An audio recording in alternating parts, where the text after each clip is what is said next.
Hi, this is Julie from Love's Beginning, and the idea I have today is that we're releasing the framework of expectations. And when I go into that, I'm shown how maybe in a situation in which somebody or something is not satisfying us, failing to satisfy us, first I'm shown, okay, who is the you that's failing to be satisfied? What wants to be satisfied? What would have a lack? That must be ego. But it seems so real when we are, well, the word that comes to mind is like petulant, like I didn't get my way. And I'm thinking of myself here yesterday in particular. And what we project out into the world then in those moments, it's not in a fault sense ever. It's in a sense of understanding perception, understanding how perception works, understanding that whenever stress arises, it's because we are truly misperceiving things, not not misjudging. Because what do I want to say? I get told over and over again, our function is not judgment, so don't even try. We don't judge. That's not what we do. So if we're engaged, if we catch ourselves engaged in something we call judgment, then just laugh it off and release and, oh, I don't even do that. How cute. I'm trying to do something I can't do. And then I move on. So it's not even about misjudging, it's misperceiving. If I can see where I am, who I'm with, if I can see the underlying peace and harmony that's been here all along without interruption for everybody as the true self, as the true place, because this is just physicality. This is just the result of thought. It's place because we wanted multiple and sort of and contrasting places. But where is the true where we have always been? We've always been in harmony. We've always been in joy. And it's not a physical place in the sense that we're accustomed to thinking of it. So this is all about either empowering the illusion, believing that the illusion has power over you that makes you victimized by it and others victimized by it, or understanding what we've got going on here, what we've been doing. So, in this example of a situation in which expectations have not been met, and then perhaps we didn't realize we had an expectation, but that expectation wasn't met. Um, and in my case, it was like for just a couple minutes of peace and quiet so I could sit and read, um, with apparently a lot going on outside of me with my kids, and just feeling like, I just need those couple minutes and this isn't going the way I wanted. So in those moments, we're projecting out. I mean, we're always projecting out this physical experience. But in those moments, what are we projecting out? A very strong belief in the personhood of others, of apparent others, and in the power of the seeming conflict that the other persons seem to generate, when we're blaming them. Um, so we put our faith and our belief in the seeming conflict that has arisen instead, and then we strengthen it, in our experience, not in reality, never in reality, just in our experience. And it's always our chosen experience because we're always doing it. So if you look at the world stage and you look at the apparent conflicts happening there, it's okay to take responsibility for all of it because you have the solution in hand now. The solution is, number one, remember that we're not capable of judging. One of the most habitual human things we get suckered in by is judgment and believing in the power of that judgment, especially to make a comparative and separate identity of our own. So those parents over there are this way, yet I, on the other hand, am the other way, either lacking or superior, doesn't matter what it is. These people tend to do this thing, but I tend to do this thing, and that says what about me or about them? All of that is the worship of personhood and the empowerment of personhood.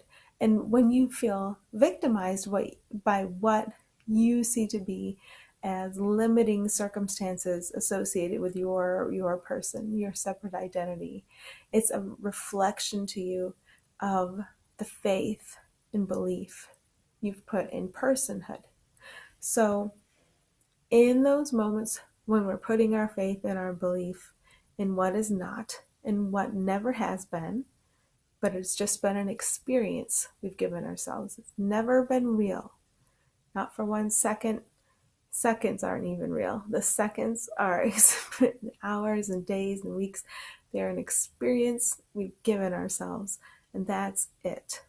So we give ourselves everything, and we give ourselves everything through thought. So when we find ourselves struggling in stressful thought, being shown the architecture of this, it's like a carpet, like called the future, rolls out in front of you. And because you're putting your faith and belief in struggle in the present moment, anytime we're judging, it's a struggle. It's a struggle for dominance. We're judging one thing is one and one thing is the other, and one is superior and one's inferior. Even looking at the example of good works.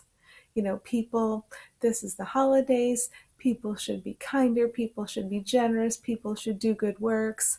If you're going to take yourself as a separate I either don't do enough, or I, as the one separate I am an example to others. Doesn't matter what side of the coin you've got your separate self on, whether it's the apparent good one or the bad one, one where you're victimized by other people's lack of good qualities, or you feel that you lack the good qualities, it doesn't matter. It's judgment both times. And so no matter how you're judging it, the carpet is rolling out into the future. And so what the future is going to be is discord, because there's discord in every judgment.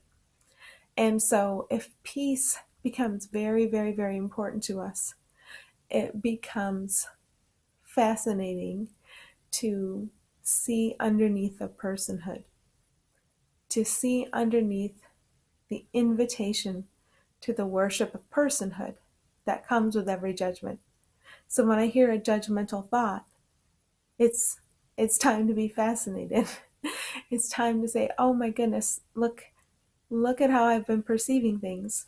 But right now, in this moment, I can ask for perception correction. I can ask to see things as they are and not as they have been.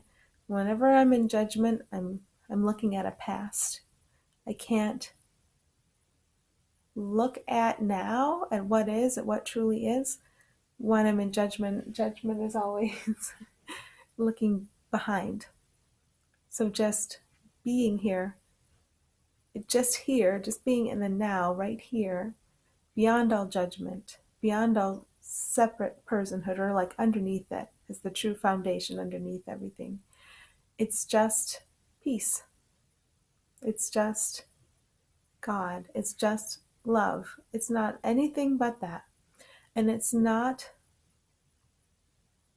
an enactment of that. It's not a fakery of that, where we feel we must act peaceful or we must act loving, because we have to be on the good side. We'll feel bad if we're not. We'll feel bad if we are on the bad side. We don't want to have a bad opinion of ourselves, right? So we try to do well. We try to do the good things. That's judgment. And so that unfurls the carpet of the future, of discord, where you have to have the struggle between good and evil, between lack and abundance, between all these things.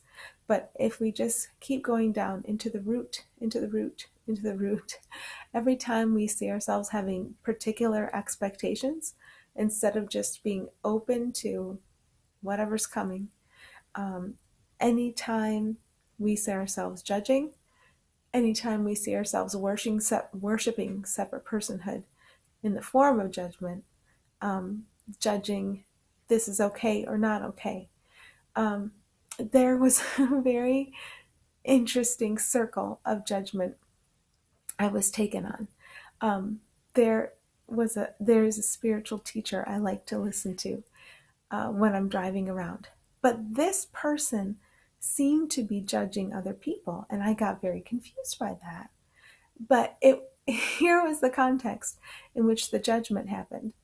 Um, the spiritual teacher seemed to be judging other people by giving an example of a separate person and saying how confused and how mixed up that person was. And then I got confused because I thought, but wait a minute, if you really know what's going on here, then you'd know that that person is your projection, and or the qualities that you believe you're experiencing, that's all your projection, and so it's really yours to clean up. But then I was shown, look at how you're judging him, look at how you're judging, so you're doing it. It's like a series of mirrors. You see him do it, then you judge, and it's like, oh, he's my projection. The way he's showing up for me and the way I'm judging him, that this is my invitation right now, right this moment, to clear up my perception. So he's showing up exactly as he should. And I realized there are really I don't know what I want to say. um, no spiritual teachers. Like, we can't count on a separate person to show up as X, Y, and Z qualities all the time. And if they don't, they're going to disappoint us. There are no enlightened people. There are no, when we think in terms of separate personhood, and we're going to look at a body, and we're always going to expect thus and such to issue forth from that body, that is the framework that we're being invited to set down now. Those bodies show up however they're supposed to for us to just plain and simple wake up. And they're going to reflect back to us something. But if we're thinking of it in terms of superior, inferior, like, I'm going to listen to the spiritual teacher because they're superior in thus and such way, these categories. And so I'm going to be more like them. Am I going to try to be superior? I mean, how can I escape from the oneness of this? I can't. But the attempt to is judgment. And so what I'm brought back to is always the simplicity. The simplicity in the middle of the struggle is, well, all you can do is just go back to what you are and what everybody else is. So let's say I've had some expectations and I haven't paid attention to my tense expectations that I've been kind of jabbing out there. And yesterday it was like, I just want to read. I just want to be left alone. I just, it was that. So it's not like I can't say that and communicate that directly. And if it works out for me, okay. Because that's another thing, thinking that we have to enact some perfect role and never do anything we think of as like selfish, or that just ends up making us apparently need more of the selfish things to get by. So hiding how we're feeling doesn't help either. We're we're free to be honest about what we're thinking and experiencing. It's harder to do that with little kids because they don't care in the best way. They don't care about what my concepts of what I think they need or what I think I need, they're they're just rolling along, and they're really good at it. So I can take my cue from them. Um, so let's see. How do I want to finish this up? This rolling out of the carpet um, has a lot to do with what we see as separate personhood and how we're perceiving things.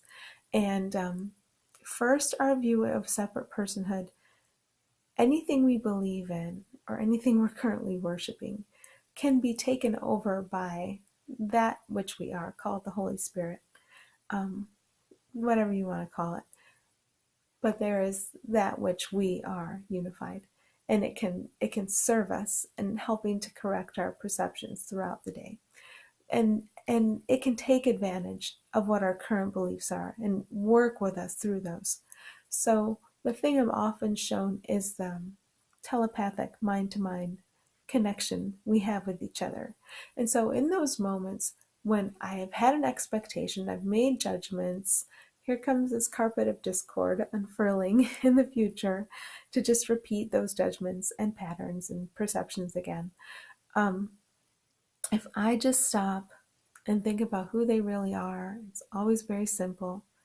Their peace, their love. I'm not trying to talk myself out of my judgments. I just know judgments are habitual and they're always wrong. Even if they seem to be very flattering judgments, if they put anybody in a superior or inferior category, they're just they're just misperception, and we know that by how it feels. We know when we're having very negative judgments, but when we're making positive judgments that are kind of putting somebody else in a hole, we think we're being positive, but we're putting somebody or something else in a hole, and that's bad. Um, we can feel the tension and stress of it.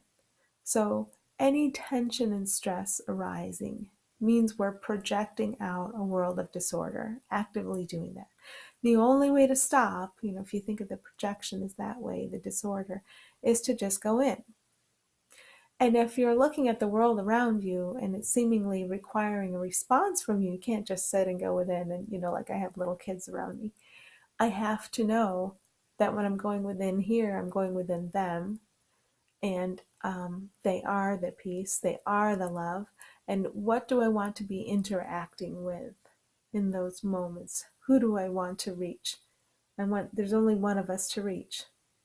So if I'm seeing all of us accurately, and I'm not trying to manipulate or get things to go my way or manage, my gosh, this is just so alien to everything we think. Just to know if everything's okay, and to keep my sort of internal eyes and ears open, and to just enact what gets suggested.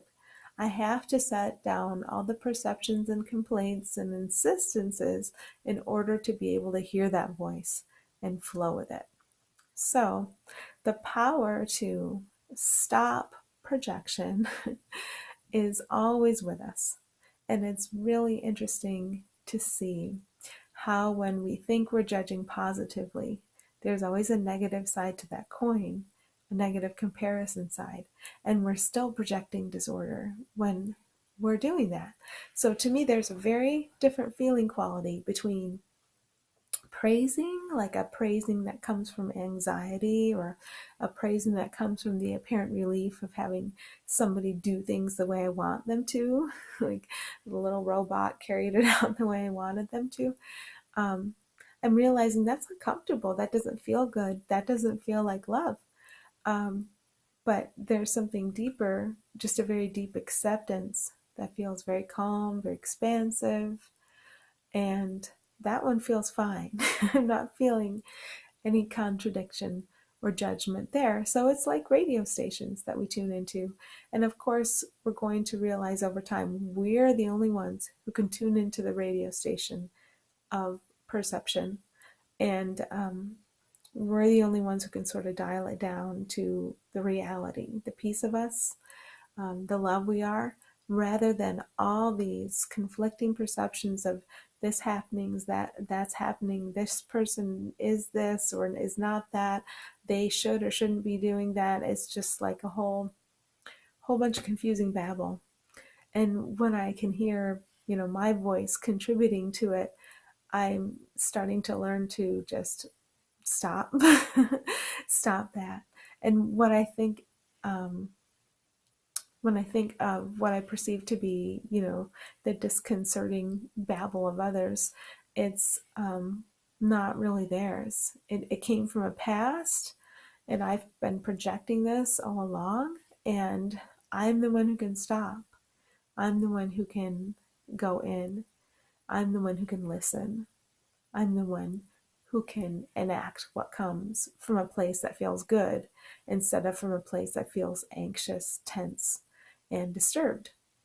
So that's what I have for today, and wishing you well.